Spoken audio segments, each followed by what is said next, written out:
Hola, buenas tardes. Hola, Jacqueline, por fin podemos conectarnos. Bueno, ha sido un poco complicado. Bueno, encantada. Buenas tardes a todas. Yo soy Nerea Day, de Alternativa Intercanvi and Pobles Indígenas, una organización con sede en Barcelona que tiene el objetivo de dar apoyo y visibilidad a los procesos de resistencia y autodeterminación de los pueblos originarios. Desde el año 2006, junto a la CLACPI, venimos organizando el Festival de Cine Indígena en Barcelona. La CLACPI es la coordinadora de los pueblos indígenas, con la cual tenemos una estrecha relación, y nuestro objetivo es dar visibilidad a las luchas y voces propias de los pueblos desde su propia mirada y desde su propia comunicación. En la sesión de hoy, que se titula Criminalización y Judicialización, tenemos dos pequeños conversatorios con Jacqueline, nuestra invitada de ahora, de hoy, y con Edgar de León, el abogado del defensor Bernardo Calxul, el cual también podrán encontrar en la página del festival. Justo creemos que es importante, y desde Alternativa la verdad es que nos preocupa mucho la situación en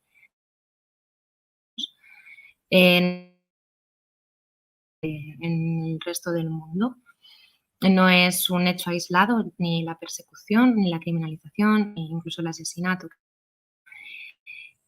Justo para hablar de esto, hoy contamos con Jacqueline, ya que creemos que es importante dar a conocer los procesos de lucha de los pueblos, a lo que se enfrentan, y sobre todo a denunciar, ¿no?, estas situaciones de vulneración de derechos y asesinato a defensores y defensoras.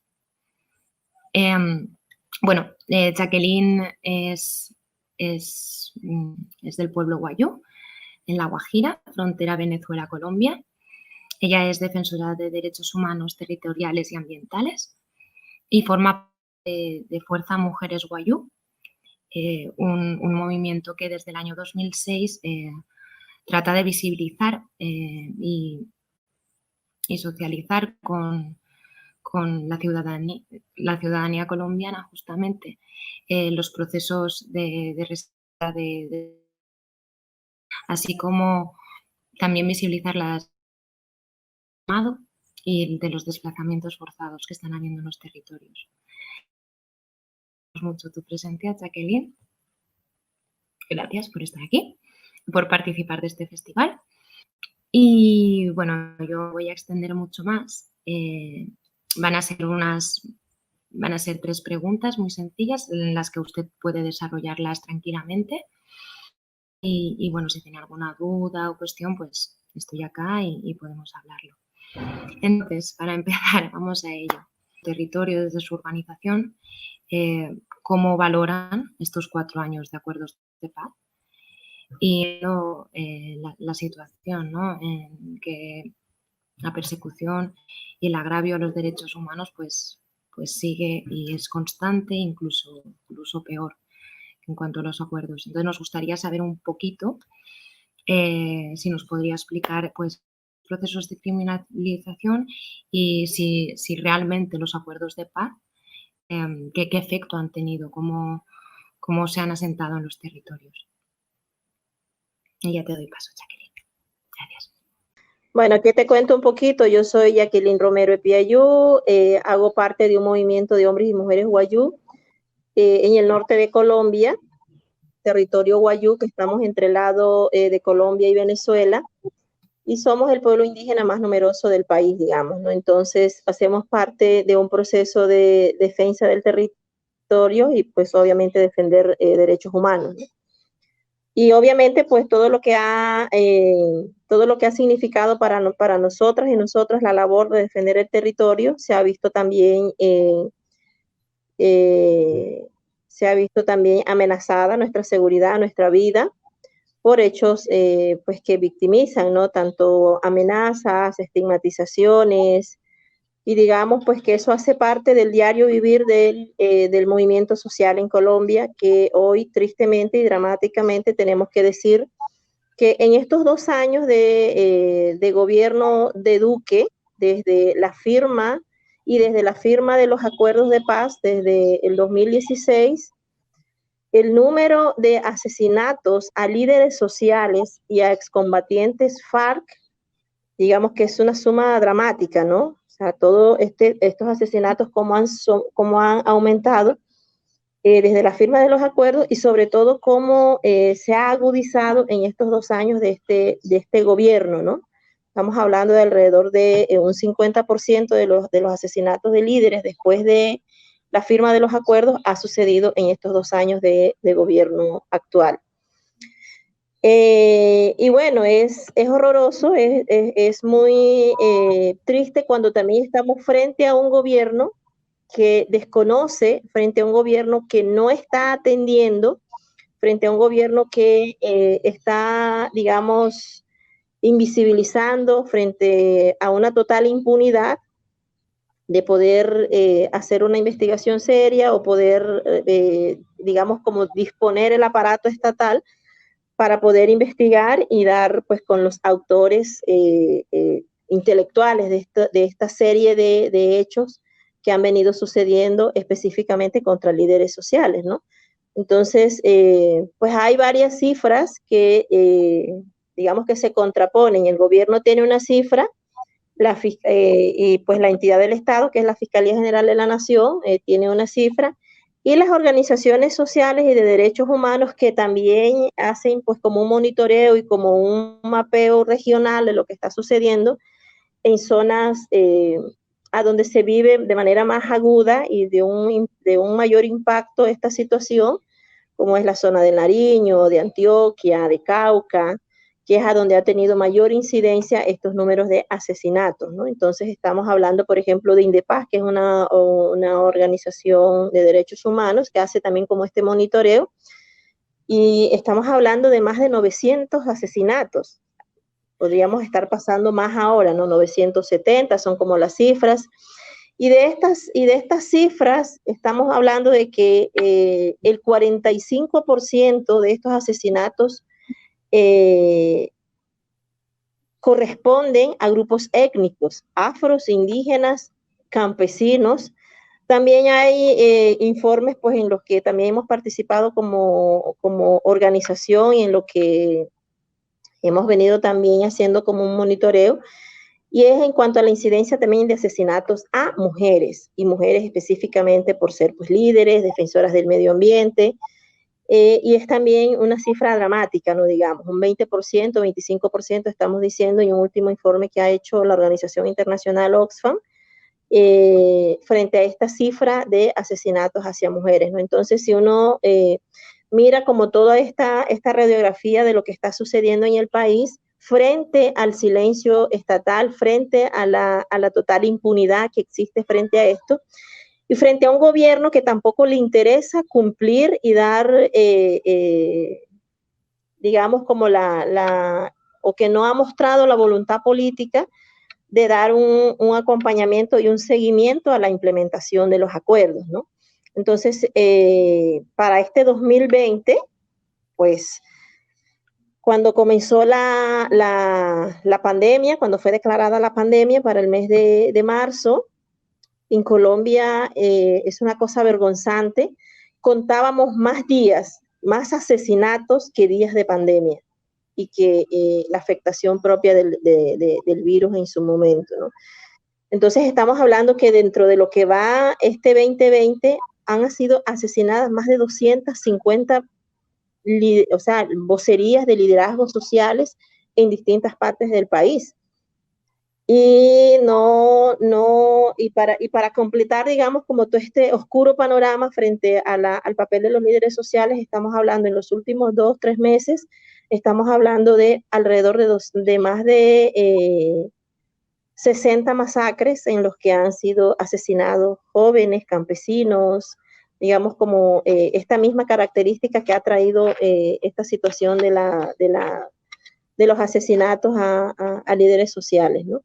Entonces, eso es como la cruda radiografía que hay hoy en el país frente a un acuerdo de paz que ha tenido como todas las limitaciones desde este gobierno y desde pues las bancadas de gobierno de derecha, que han puesto como todas las limitaciones para poder dar cumplimiento o poder dar trámite también y la voluntad política de poder dar trámite a lo que debería ser de acuerdo pues a lo que está firmado, a lo que está pactado en este acuerdo de paz para su implementación, ¿no?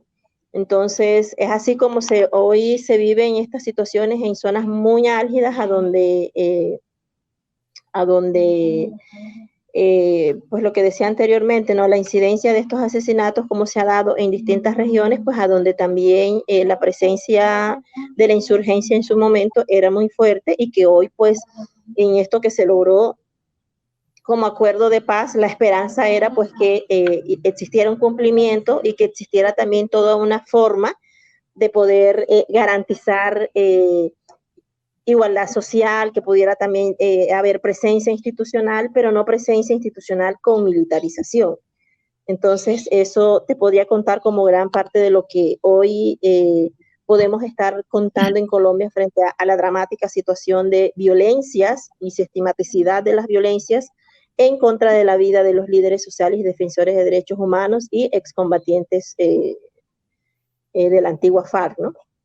Quizá preguntarte, retomando la pregunta un poquito, ¿cómo ven los pueblos, las organizaciones y comunidades indígenas, las vocerías, liderazgos, estos 4 años de acuerdos de paz que justo se cumplieron este 26 de septiembre? Pues mira, en Colombia el movimiento indígena es un movimiento muy sólido y creo que uno de los grandes logros que tuvo el movimiento indígena y creo que una de las cosas maravillosas que se logró desde la vocería de los sectores, ¿no? Sectores vecinos, indígenas, mujeres, y fue lograr ponerle a este pacto de paz estos distintos enfoques, ¿no? Desde los procesos o de los movimientos sociales, esta vocería de manifestar también que el conflicto era territorial y que por lo tanto se vivía en los territorios y que por lo tanto el enfoque territorial del acuerdo iba a ser muy importante, que había una gran afectación sobre la vida de las mujeres, por lo tanto era muy importante el enfoque de género que se le diera a los acuerdos. Que Colombia, pues dentro de lo multiétnico y pluricultural que es, pues también habían unas víctimas específicas del conflicto, que eran los pueblos indígenas, por lo tanto, este enfoque también étnico que lleva en sí y que fue un logro pues de los procesos, ¿no? Esta articulación que ha habido pues en los últimos años desde los distintos sectores como afros, indígenas, campesinos, mujeres y la sociedad civil, ambientalistas y como toda esta conformación de a donde están las vocerías de los territorios, ¿no?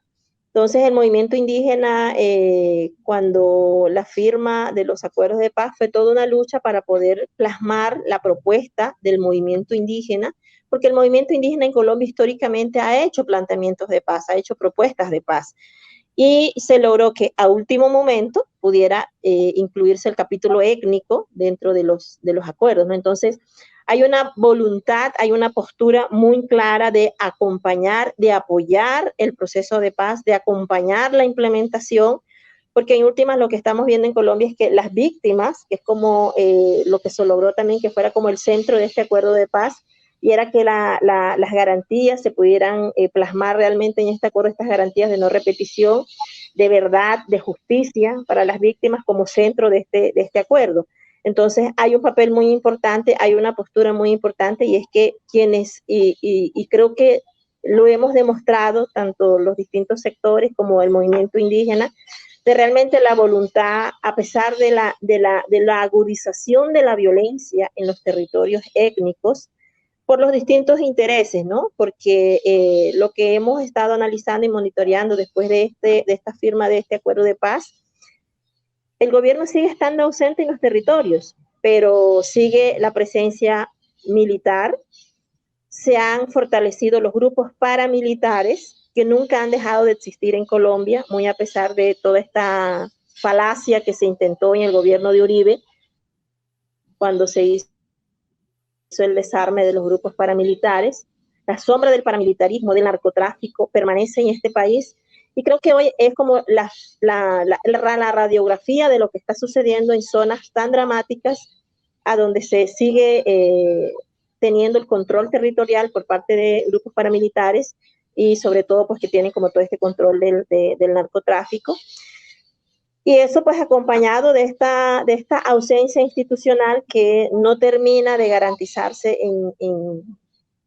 en estas regiones acordadas, ¿no? Digamos, como priorizadas para poder hacer la implementación y poder también dar cumplimiento al pacto de paz, ¿no? Entonces, los pueblos indígenas en estos momentos, como te lo decía anteriormente, las cifras son dramáticas. Yo creo que el porcentaje de asesinatos se concentra en asesinatos a vocerías indígenas, a vocerías afros desde los distintos territorios.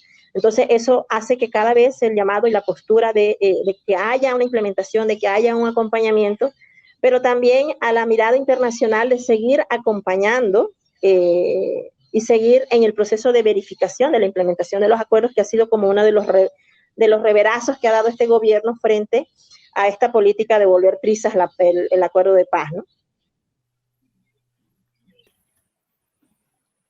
Bueno, Jacqueline, y siguiendo con este tema, es importante también que nos pudieras explicar en estos procesos de criminalización qué papel juega el Estado y en este caso ese modelo neoliberal que viene de la mano, ¿no?, de las transnacionales y de los gobiernos de turno. Gracias. Creo que hay un asunto en Colombia que habla por sí solo y sobre eso hemos insistido quienes defendemos el territorio y quienes defendemos derechos humanos, ¿no? Y es en las zonas, digamos, en las zonas de mayor impacto o las zonas a donde están más azotadas por la criminalidad, el narcotráfico, la pobreza, este índice de la desigualdad social. Lo que estamos viendo es cómo ha incrementado en estas regiones, ¿no? Cómo ha aumentado las cifras en estas regiones. Y eso conjuga pues con unas políticas de gobierno que van totalmente, digamos, en contravía de eso, ¿no? Entonces, cuando uno va a hablar de las cifras, pues obviamente hoy las regiones más azotadas por esta nueva dinámica del conflicto, obviamente no ha cambiado en los territorios que ya estaban concesionados para exploración o explotación de recursos naturales. Y si eso lo tenemos en cuenta, pues recordemos que una de las principales condiciones del gobierno de Colombia cuando se sentó a dialogar con la FARC era que no aceptaba cambios estructurales, ¿no? Entonces, para que estas dinámicas también de los intereses sobre los territorios puedan cambiar, tienen que haber cambios estructurales definitivamente en la forma de cómo está gobernado este país. Entonces, en los territorios indígenas están la mayor parte de las reservas de los bienes naturales, pero si hoy hacemos un mapa y vemos un mapa de los territorios indígenas del país, están totalmente concesionados. Entonces, obviamente, esos intereses, si hoy no está la guerrilla, vienen otros actores, se han fortalecido otros actores y la dinámica del conflicto va transformándose. Y no quiere decir que en Colombia sea un país que esté en paz. Colombia es un país que sigue en guerra. Colombia es un país que sigue con una violencia que se agudiza en el día a día, porque ahora estamos, claro, frente a la mirada internacional, pues que es un asunto también al cual apelamos mucho las organizaciones, pues, de la sociedad civil, el movimiento social, frente a la mirada social y seguir también cuestionando y presionando al gobierno colombiano frente a lo que está sucediendo internamente en Colombia. Si se firmó un pacto de paz con un grupo, pero ¿qué pasa con los otros grupos que no han firmado? Caso el ELN, por ejemplo, con el cual ahorita mismo pues hay una ruptura total de una posibilidad de diálogo que se había abierto, ¿no? Pero también paralelo a eso está la realidad de cómo se están fortaleciendo los grupos paramilitares, o sea, cómo que ellos lo han denominado el gobierno como las bandas criminales, pero que no son más que estas estructuras antiguas en los territorios de los grupos paramilitares que tanto se fortalecieron en los dos gobiernos de Uribe y que se mantuvieron muy a pesar después de este desarme y que los grandes cabecillas de estos grupos fueron extraditados para pagar sus condenas en Estados Unidos y que hoy están regresando, unos pues con intenciones de acogerse a este mecanismo también transitorio en el marco de los acuerdos como es la JEP, la justicia transicional, pero otros no están pensando, en el caso por ejemplo de Jorge 40, que es uno de los paramilitares que pues tiene a cuestas una gran cantidad también de hechos de violencia y de asesinatos y de violaciones de derechos humanos durante este tiempo que estuvo al frente de uno de los frentes o de los grupos de paramilitar que comandaba, ¿no? Entonces, eso sigue campante en el territorio y obviamente pues esto también de la mano pues de lo que mueve pues como la existencia y la economía de estos grupos que es el narcotráfico. Entonces, digamos que las situaciones en los territorios no han cambiado mucho, no han cambiado en cuanto a, se agudiza más la situación, se agudiza más los conflictos porque se están fortaleciendo otros grupos al margen de la ley. La FARC como grupo insurgente que accedió a sentarse a una mesa de diálogo para la dejación de armas, se ve también, se ha visto también, pues yo no sé si sería como el término, se ha visto también defraudada por un gobierno que no les ha cumplido tampoco, y entonces, claro, hoy el discurso también del gobierno es hablar de las disidencias de la FARC, que también siguen en guerra, pues que obviamente tampoco está bien, porque también le están faltando a un pacto, pero está esa otra parte también que fue real, que personas y miembros de la insurgencia que decidieron dejar las armas y que hoy los están asesinando. Entonces, si uno hace como un mapeo de todo el panorama nacional, no hay voluntad de darle seguimiento y de darle cumplimiento a la implementación de los acuerdos de paz. Y es el clamor del movimiento social, de los territorios étnicos de este país, de todos quienes en su momento abrazamos, apoyamos y acompañamos esta firma de este pacto de paz, pues para ver justicia, ¿no? Para ver también que a los territorios llegar a eso que tanto se anheló, que es justicia social. Y, bueno, ahora es una segunda parte que le quería preguntar más sobre el caso concreto, si nos podía explicar sobre el movimiento de mujeres Wayuu, explicarnos un poquito sobre el movimiento, un poquito cómo nace y en qué están trabajando. Ok.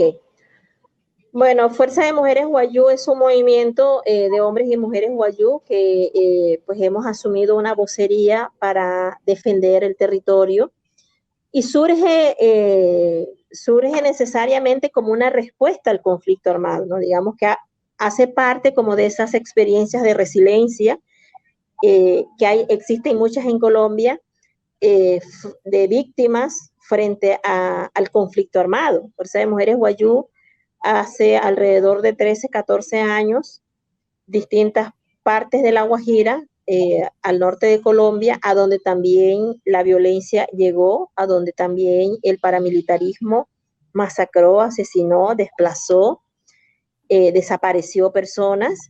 Entonces fue como una respuesta también a contar y a llenarnos de ese valor y decir, aquí están pasando cosas, porque hay algo muy particular que pasa con nuestro pueblo y es que como somos un pueblo que estamos en frontera, estamos entre Colombia y Venezuela, del lado del estado Zulia, y nosotros tenemos una condición particular que es que como estamos en dos estados, dos repúblicas, pues que al momento en que se constituyeron, pues no nos consultaron y fue constituido sobre nuestros territorios, entonces digamos que aún mantenemos esa condición de estar binacionales, no nos consideramos binacionales, para nosotros el pueblo Wayuu es uno solo, pero digamos que ya en lo institucional estamos en esta frontera, y eso hacía que la dinámica del conflicto en La Guajira, uno, por la ubicación geoestratégica también del territorio, ¿no?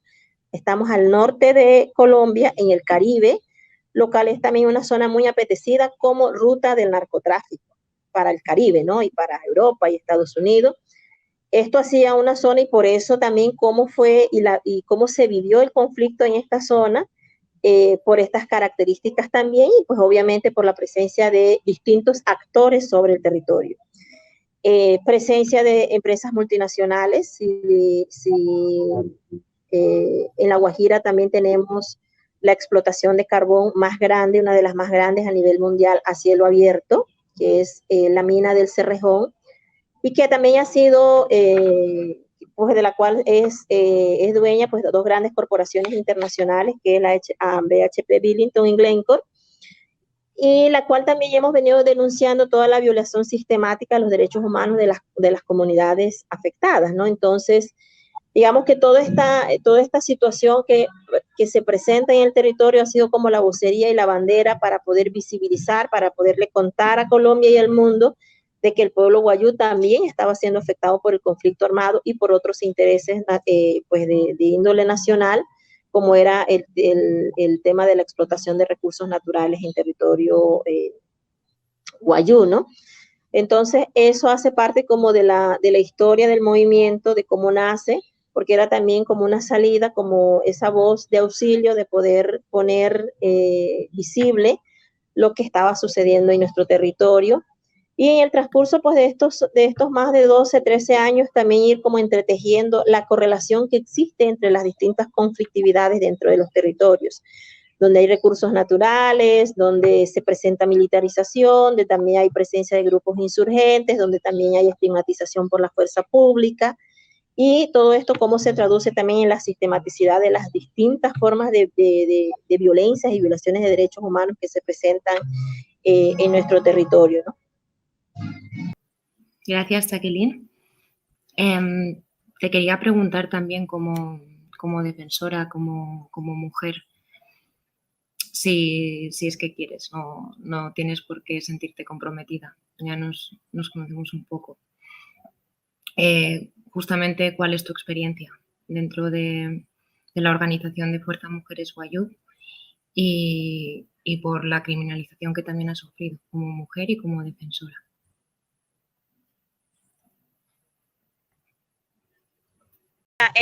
Durante estos más de 12, 13 años de activismo que hemos tenido las mujeres que hacen parte de Fuerza de Mujeres Guayú, y desde la experiencia que hemos tenido que vivir, las distintas experiencias de las violencias que se ejerce a las vocerías, a los defensores de derechos humanos, desde las amenazas, obviamente el impacto a las mujeres, el impacto hacia las comunidades, hacia los territorios, y el entender que esto también tiene un fin, ¿no? O sea, quien genera o quien ocasiona estos hechos victimizantes o estas violencias, estas amenazas, obviamente uno entiende que tienen una intención muy específica en contra de las mujeres, ¿no? Yo en el 2014, creo que mi hija de 15 años, en ese momento tenía 15 años, mi hija fue amenazada y entendí que fue amenazada porque también era una amenaza directa contra mí, ¿no? Entonces, el entender que el mensaje a las mujeres, digamos, tiene su connotación distinta a como pudiera ser la amenaza a un hombre, ¿no? Entonces, estas situaciones de las cuales hemos tenido que sortear, situaciones de amenazas constantes, estigmatización, seguimientos, esta forma también de criminalizar el activismo de mujeres a través de campañas en redes sociales, de desprestigio. Hay cualquier tipo de cosas se ven en Colombia contra los liderazgos, ¿no? Y sobre eso, pues uno entiende también que cuando la vocería de las mujeres, y en el caso de las mujeres indígenas, en el caso de las mujeres guayú, pues digamos que tenemos una presencia muy importante dentro del proceso cultural, del territorio, y también esta oportunidad de poder levantar la voz también nos hace foco de mayor manera de estos ataques, ¿no? Entonces sí que el impacto es bastante distinto cuando se ataca a una mujer que a un hombre, obviamente. Gracias, Jacqueline, por tu experiencia, por compartirla con nosotras. Bueno, ya por último, sí que quería preguntarte cómo ha afectado la pandemia concretamente la de COVID-19 a estos procesos de criminalización y de resistencia de los pueblos. Que ha sido la pandemia contra los movimientos, ¿no? Yo creo que los gobiernos, y lo hemos visto claramente en el gobierno colombiano, cómo esta pandemia se ha utilizado de una manera para callar la movilización, para silenciar las voces.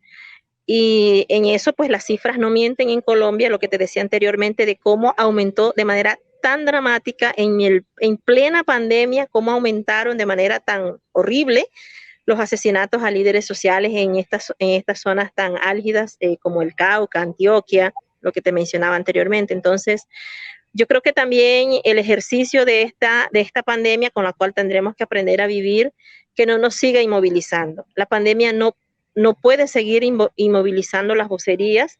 De hecho, ahorita mismo en La Guajira estamos planeando junto con otras organizaciones y otros movimientos salir a las calles, o sea, invitar también a que, bueno, con todo este tema de la bioseguridad, del autocuidado, pero no podemos seguirle permitiendo a los sistemas, a los gobiernos que han tenido una excusa perfecta, global, en esta pandemia, para poder parar la movilización global también frente a todo lo que está sucediendo en este planeta, ¿no? Entonces, creo que eso era como parte del ejercicio que nos sigue ahora del poder reaccionar en el marco de en el medio de esta pandemia, de cómo se ha desarrollado y de cómo los gobiernos lo han utilizado también para poder emitir cualquier tipo de norma represiva contra la movilización, no contra las resistencias. Entonces, frente a eso tenemos que reaccionar y tenemos que seguir reaccionando con la vocería, con la movilización, con seguir levantando la voz, con seguir también visibilizando todo este tipo de situaciones que no hemos dejado de vivir en ningún momento dentro de los territorios. Muchas gracias. La verdad es que la situación es re complicada tanto en Colombia como en Abya Yala y el mundo. Las defensoras y defensores de derechos humanos territoriales y ambientales se ven sometidas a una criminalización, pero ya no solo criminalización, judicialización, persecución, asesinato, hostigamiento. Es muy importante dar visibilidad a estos casos, a las cifras, a los movimientos, a las resistencias también, y de por qué se da todo esto. Las estructuras que hay detrás, el porqué del modelo y a qué nos está dando, para de verdad hacer un cambio integral, nosotras mismas, con nuestro entorno, nuestros colectivos. Así que te agradecemos profundamente que nos hayas podido hacer esta aportación. Sabemos que el tiempito que tenemos es corto, así que no te preocupes. Agradecemos también a todas aquellas personas que nos están viendo y les invitamos a que puedan ver las proyecciones de las películas, los apartados de incidencia, también los conversatorios en los que, como ven, tratamos de la manera que nos es posible de poder traer la voz propia y la mirada, tanto de las mujeres como de los pueblos. Seguiremos en contacto, Jacqueline, desde Alternativa y diferentes redes de Cataluña, como la Xarxa Teixint Resistències en la que participamos. Justo estamos trabajando para poder revertir esta situación. Así que de la manera que nos es posible, porque al fin y al cabo vemos que las estructuras son sólidas, pero si no estamos ahí nosotras no va a estar nadie. Gracias, Jacqueline. De verdad. ¿Me oyes? No, muchísimas gracias a ustedes y bueno, sí, no, a darle también las gracias a ustedes por el apoyo y la posibilidad también de poder replicar estas vocerías de los territorios, que es muy importante pues para nuestros procesos locales, ¿no?